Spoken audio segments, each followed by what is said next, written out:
Hi friends, and welcome to Book a Day for Little Learners. Today we're reading Dr. Seuss's Sleep Book.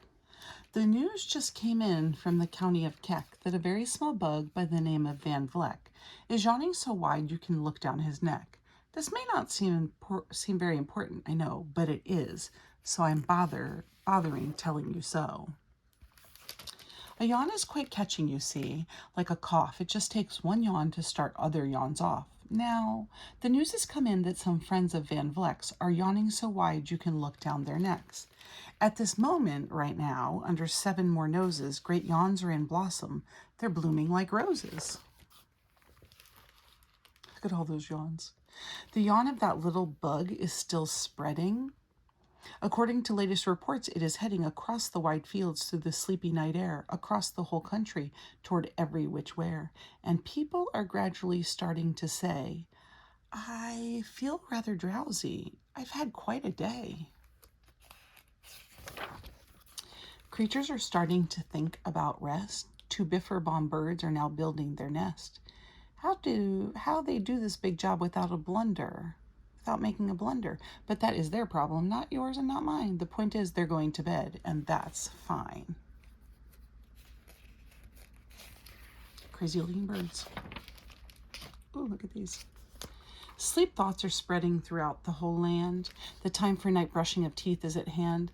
Up at Herkheimer Falls, where the great river rushes and crashes down crags and great gargling bushes, the Herkheimer sisters are using their brushes. Those falls are just grand for toothbrushing beneath. If you happen to be up that way with your teeth, they kind of look like they're on another animal, don't they? The news just came in from the castle of Krupp that the lights are all out and the drawbridge is up. And the old drawbridge drawer just said with a yawn, my drawbridge is drawn and it's going to stay drawn. There he is up there. Till the milkman delivers the milk about dawn. I'm going to bed now, so nobody better come round with a special delivery letter. That is quite the castle. The number of sleepers is steadily growing. Bed is where more and more people are going. In Culpeper Springs, in the Stilt Walkers Hall, the Stilt Walker stills are all stacked on the wall. The Stilt Walker walkers have called it a day. They're all tuckered out and they're snoozing away. This is very big news. It's important to know, and that's why I'm bothering telling you so. If you haven't already read it, friends, The King's Stilts is one of Dr. Seuss's first books. Way out in the west, in the town of Merced, the Hinklehorn Honking Club just went to bed. Every horn has been quietly hung on a hook for the night in its own private Hinklehorn nook. All this long, happy day they've been honking about, and the Hinklehorn Honkers have honked themselves out. But they'll wake up quite fresh in the morning, and then they'll start right in Hinklehorn honking again. Everywhere creatures are falling asleep, the collapsible frink just collapse in a heap. And by adding the frink to the others before, I'm able to give you the Who's Asleep score. Right now, 40,404 creatures are happily, deeply in slumber. I think you'll agree that's a whopping fine number. Counting up sleepers? Just how do we do it? Really quite simple. There's nothing much to it. We find out how many, we learned the amount by an audio tally count on a mountain halfway between Reno and Rome. We have a machine and a plexiglass dome. This is the machine, which listens and looks into everyone's home, and whenever it sees a new sleeper go flop, it jiggles and lets a new big old ball drop. See the ball drop? Our chap counts these balls as they plop in a cup, and that's how we know who is down and who's up. There's the number, 40,404. Do you talk in your sleep? It's a wonderful sport, and I have some news of this sport to report. The world champion sleep talkers, Joe and Mo Redzoff, have just gone to sleep, and they're talking their heads off. For 55 years now, each chattering brother has babbled and gabbled all night to each other. They've talked about laws, and they've talked about gauze, they've talked about paws, and they've talked about flaws. They've talked quite a lot about old Santa Claus. And the reason I'm telling you this is because you should take up this sport. It's just fine for the jaws. Your jaw is your jaw, your upper jaw and your lower jaw hinged together. Do you walk in your sleep? I just had a report of some interesting news of this popular sport. Near Finnegan Fen, there's a sleepwalking group which not only walks, but it walks a la hoop. Look at that. Every night they go miles. Why? They walk to such length they have to keep eating to keep up their strength. They're getting some food. So every so often one puts down his hoop, stops hooping, and does some quick snooping for soup. That's why they are known as the Hoop Soup Snoop group. That's a tongue twister. Sleepwalking too are the Curious Candalls, who sleepwalk on hills with assorted sized candles. The Crandalls walk nightly in slumbering peace in spite of slight burns from the hot dripping grease. The Crandalls wear candles because they walk far, and if they wake up, want to see where they are. It would not be safe to walk with a candle on your head. Not a good idea. Now the news has arrived from the Valley of Vale that a Chippendale mup has just bitten his tail, which he does every night before shutting his eyes. Such nipping sounds silly, but really, it's wise. He has no alarm clock, so this is the way he makes sure he'll wake at the right time of day. His tail is so long, he won't feel any pain till the nip makes the trip and gets up to his brain in exactly 8 hours. The Chippendale mup will at last feel the bite and yell, ouch, and wake up. He has his own bodily alarm clock. A Mr. and Mrs. J. Carmichael Crocs have just gone to bed near the town of Fort Knox. And they, by the way, have the finest of clocks. I'm not at all sure that I quite understand just how the thing works with that one extra hand. It's another clock that has 3 hands. But I do know this clock does one very slick trick. It doesn't tick-tock.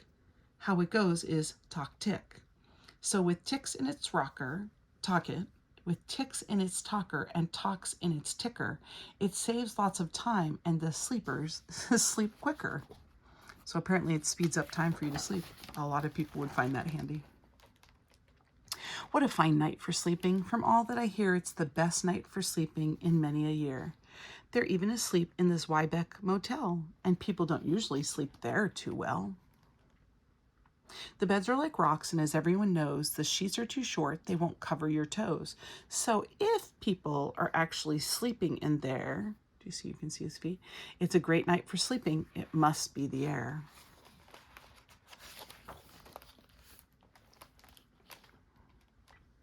It's a great night for snores. I just had a report of some boys who are tops in this musical sport. The snortiest snores in all our fair land are Snorter McPhail and his Snore a Snort band. That's funny. This band can snore Dixie and Old Swanee River so loud it would make 40 elephants shiver. The loudest of all the boys is McPhail. He snores with his head in a 3-gallon pail. So they snore in a cave 20 miles out of town. If they snored closer in, they would snore the town down. That is some loud snoring. Do you know who's asleep?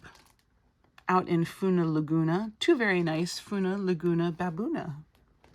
We've added them into our Who's Asleep count, which has grown to a really amazing amount.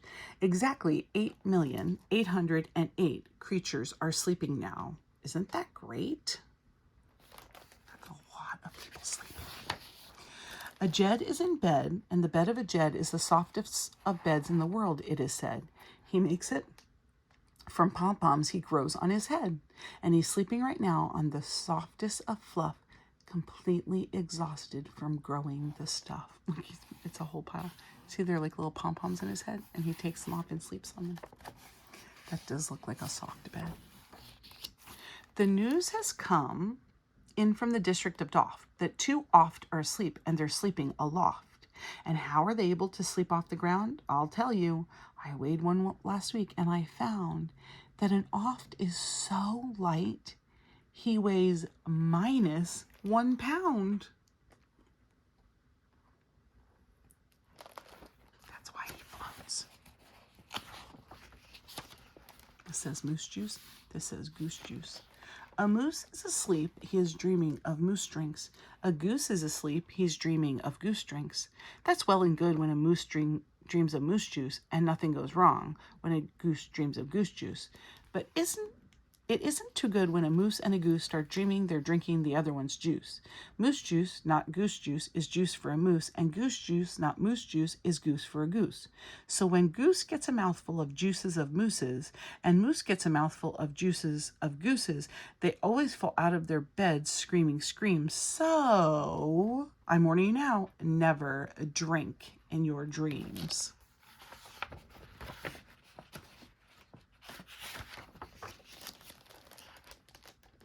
Speaking of dreaming, I think you should note that the Bumble Tub Club is dreaming afloat. Every night they go dreaming down Bumble Tub Creek, except for one night every third or fourth week when they stop for repairs because their Bumble tubs leak. But tonight they're afloat, full of dreams, full of bliss, and that's why I'm bothering telling you this. They do look happily asleep. At the fork of a road in the Val of Valvode, 5-foot weary salesmen have laid down their load. All day they've raced round in the heat at top speeds, unsuccessfully trying to sell zizzer zoof seeds, which nobody wants because nobody needs. Tomorrow will come, they'll go back to their chore, they'll start on the road zizzer zoofing once more. But tonight they've forgotten their feet are so sore, and that's what the wonderful nighttime is for.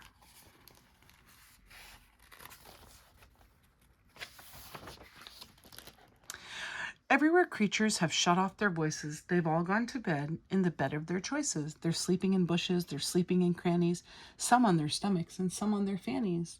They're peacefully sleeping in comfortable holes, some even on soft-tufted barbershop poles. The number of sleepers is now past the millions. The number of sleepers is now in the billions. They're sleeping on steps and on strings and on floors, in mailboxes, ships, and the keyholes of doors. Every worm on a fishhook is safe for the night. Every fish in the sea is too sleepy to bite. Every whale in the ocean has turned off his spout. Every light between here and Farfoodle is out. And now, adding things up, we are way beyond billions. Our Who's Asleep score is now up in the zillions.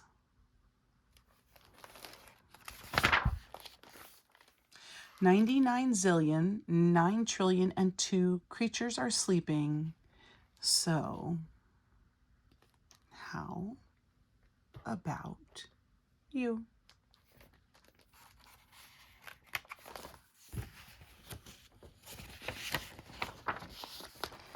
When you put out your light, then the number will be 99 zillion, 9 trillion, and 3.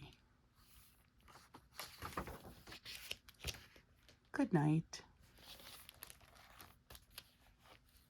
Sleep tight.